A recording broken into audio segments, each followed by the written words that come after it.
Joining me tonight, Senator Bernie Sanders of Vermont. Senator, always a pleasure to have you with us. I want to focus in on the money if we can, because I think the spotlight of what we did in Iraq and what we could possibly doing in the future is pretty scary. The amount of money spent in Iraq is estimated to cost each American household around $35,000.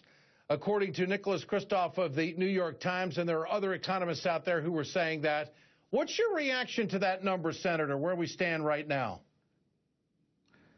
Well, when you look at the cost of war, I mean, generally people talk about it in the loss of lives, which has been tragic, people coming home without arms and legs, tragic.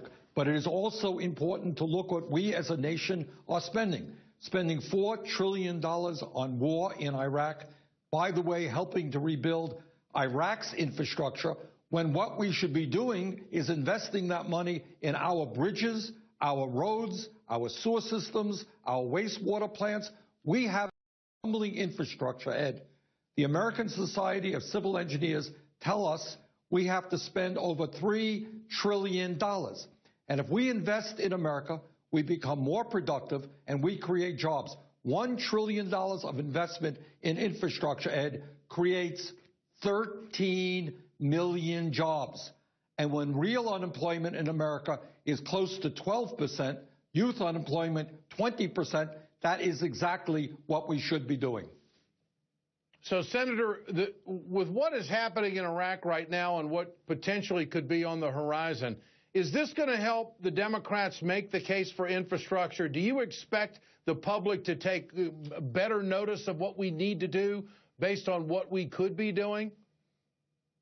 Well, I surely hope so. I think if you go over to the average American and you say, is it more important to build bridges and roads in Iraq or in the United States of America, I think most people think we should invest here. And I think that highlighting the cost of war, the enormous amounts of money we spent in Iraq, contrasting to that to the needs in America. I mean, Ed, we have a rail system today that is way, way behind Europe and Japan and even China. We need to weatherize millions of homes to cut back on greenhouse gas emissions and save people money on their fuel bill.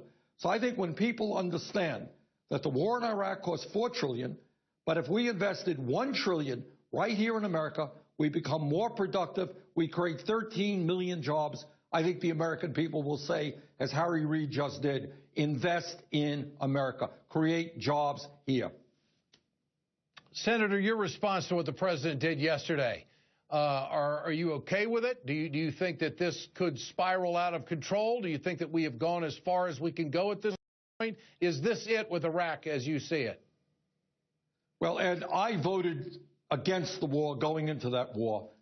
And the one thing that really drives me a little bit nuts is that people are still listening to the Dick Cheneys and the others who got us into this disastrous situation in the first place by not telling the truth and the reality of what was going on in Iraq.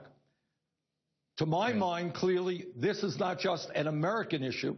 It is a crisis which the international community has got to deal with, which the region, Turkey, Saudi Arabia, Iran, have got to be working with the international community to stop terrorists from taking over Iraq. But I am adamantly opposed to sending ground troops into Iraq and to get back into that war that we got out of.